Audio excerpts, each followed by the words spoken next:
નમસ્કાર મિત્રો, અક્ષર અકાદમીના online platform પર હું પ્રોફેસર ડૉક્ટર BC રાઠોડ આપનું સ્વાગત કરું છું. મિત્રો, બંધારણની કલમોના પરિચય અન્વયે આજે કલમ નંબર 79 અને 80ની જોગવાઈઓ આજે આપણે જોઈશું. પણ એ જોગવાઈઓ જોઈએ એ પહેલાં હજુ સુધી જો તમે અમારી આ યુટ્યુબ ચેનલને સબસ્ક્રાઈબ ન કરી હોય તો ચેનલને સબસ્ક્રાઈબ કરી દેશો, કારણ કે બંધારણની એકે એક કલમની ડિટેલ વિગતો આ યુટ્યુબ ચેનલમાં દરરોજ રાતે 8 વાગે પ્રસારિત કરવામાં આવે છે. જોઈએ કલમ નંબર 79ની જોગવાઈઓ. અનુચ્છેદ 79. પરીક્ષામાં આ કલમ પણ પૂછાય છે કે સંસદની રચના કઈ કલમ મુજબ કરવામાં આવે છે. તો કલમ નંબર 79 79.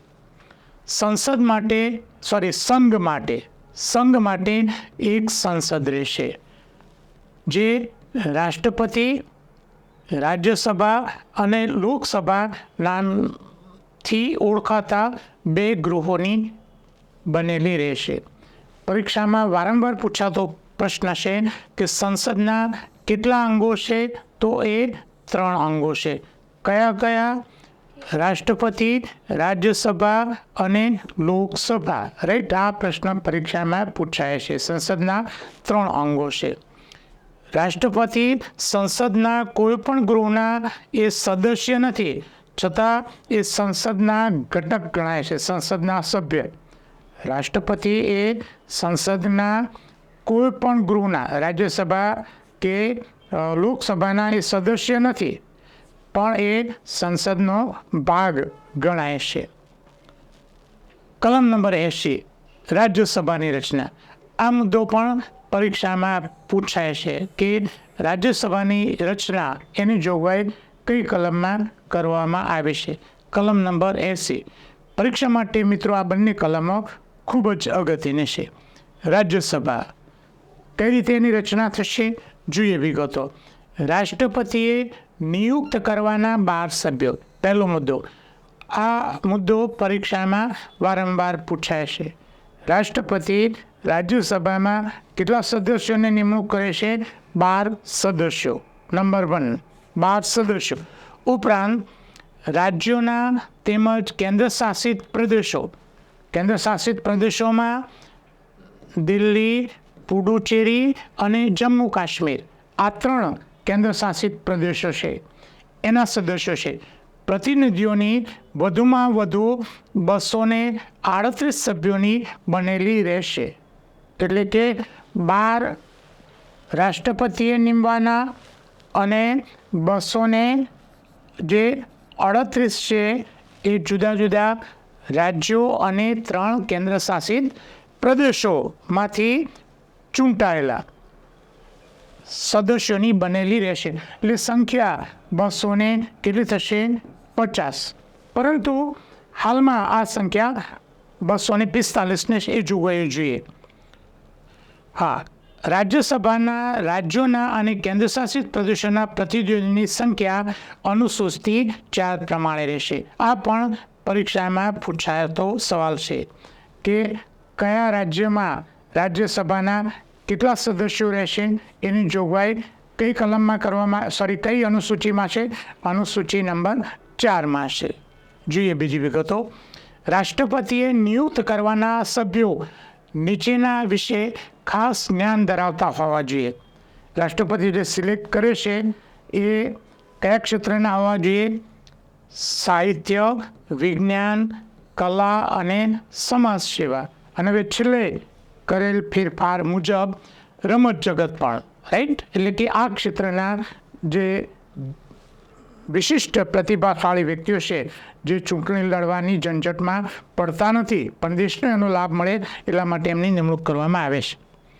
રાજ્યસભામાંના દરેક રાજ્યના પ્રતિનિધિઓની ચૂંટણી રાજ્યની વિધાનસભાના ચૂંટાયેલા સભ્યો પ્રમાણસર પ્રતિનિધિત્વ અનુસાર કરે છે. તો રાજ્યસભાના સદસ્યોની ચૂંટણી કોણ કરે છે? જે તે રાજ્યની વિધાનસભાના ચૂંટાયેલા સદસ્યો. રાજ્યસભામાંના કેન્દ્રશાસિત પ્રદેશોના પ્રતિનિધિઓને સંસદ કાયદાથી ઠરાવે એ રીતે પસંદ કરવામાં આવે છે, એની એ પ્રમાણે જોગવાઈ છે. હા, રાજ્યસભા અંગે થોડીક વિશેષ માહિતી છે, એ આપણે જોઈ લઈએ. રાજ્યસભાની શરૂઆત આ પણ કોઈક વાર પરીક્ષામાં પૂછાય છે. ભારત અધિનિયમ 1919માં રહેલો છે. બ્રિટિશ શાસન દરમિયાન જે અધિનિયમ ભારત અધિનિયમ 1919માં રાજ્યસભાનું જે મૂળ છે એ જોઈ શકાય છે. 1919માં એક દ્વિતીય ગૃહની રચના કરાઈ, જેનું નામ રાજ્ય પરિષદ રાખવામાં આવ્યું. 3 ઓગસ્ટ 1952 આ પણ પરીક્ષામાં પૂછાય છે. રાજ્યસભા અસ્તિત્વમાં આવી. રાજ્યસભા ક્યારે અસ્તિત્વમાં આવી? 3 ઓગસ્ટ 1952ના રોજ. 23 ઓગસ્ટ 1954ના રોજ રાજ્ય પરિષદનું નામ બદલીને રાજ્યસભા કરવામાં આવ્યું. આ પણ મુદ્દો પરીક્ષામાં પૂછાય છે. અગાઉ એ રાજ્ય પરિષદ હતી, પણ 23 ઓગસ્ટ 1954ના રોજ એનું જે નામ છે બદલીને રાજ્યસભા કરવામાં આવ્યું. રાજ્યસભા એ સંસદનું ઉપલું ગૃહ ગણાય છે. અને એ રાજ્યોનું પ્રતિનિધિત્વ કરે છે, એ જુદા જુદા રાજ્યોનું. રાજ્યસભાની કુલ સભ્ય સંખ્યા 250 છે, પરંતુ વર્તમાનમાં આ સભ્ય સંખ્યા 245 છે, એટલે 5 જગ્યાઓ ખાલી છે. 225 સભ્યો એ રાજ્યોમાંથી, એમાંથી 225 સભ્યો જુદા જુદા રાજ્યોમાંથી, 8 સભ્યો એ કેન્દ્ર શાસિત પ્રદેશમાંથી, એટલે 225 અને 8 233 થયા. અને 12 સભ્યોની નિમણૂક રાષ્ટ્રપતિ કરે, એટલે કે ટોટલ કેટલી સંખ્યા થઈ? 245, રાઈટ. દિલ્હી, પુડુચેરી અને જમ્મુ કાશ્મીર 3 કેન્દ્ર શાસિત પ્રદેશોનું પ્રતિનિધિત્વ રાજ્યસભામાં છે, કે આ 3 પ્રદેશો છે એમાંથી રાજ્યસભામાં ચૂંટાય છે.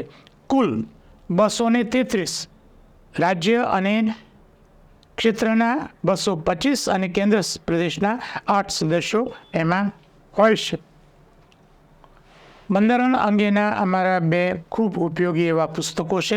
ભારતનું બંધારણ અને રાજ્ય વ્યવસ્થા, એ વનલાઇનર અને MCQ સ્વરૂપે છે. જેને ડિટેલમાં અભ્યાસ કરવો છે એમના માટે ભારતનું બંધારણ અને રાજ્ય વ્યવસ્થા નામનું પુસ્તક છે. આ ઉપરાંત અમારી 2 ટેલિગ્રામ ચેનલ છે. BC રાઠોડ કરંટ અફેર્સ, જેમાં રોજે રોજનું કરંટ અફેર્સ ઉપરાંત માસિક કરંટ અફેર્સ, દરરોજની 10 થી 15 જેટલી પોસ્ટ, 2-3 જેટલા ફ્રી વિડીયો અને ક્વિઝ એમાં મૂકવામાં આવે છે. બીજી અમારી ટેલિગ્રામ ચેનલ છે ગૌરવંતી ગુજરાતી, જેમાં ગુજરાતી ભાષા, ગુજરાતી સાહિત્ય અને ગુજરાતી વ્યાકરણને લગતી પોસ્ટ મૂકવામાં આવે છે. હજુ સુધી જો તમે અમારી આ બંને ટેલિગ્રામ ચેનલમાં જોડાયા ન હોય તો એમાં જોડાઈ જવા વિનંતી છે. વધુમાં આજનો આ વિડીયો આપને પસંદ આવ્યો હોય તો લાઈક કરીને શેર કરવાનું ભૂલતા નહીં. અને હજુ સુધી જો તમે અમારી આ યુટ્યુબ ચેનલમાં જોડાયા નથી તો અમારી યુટ્યુબ ચેનલને સબસ્ક્રાઈબ કરવા વિનંતી છે.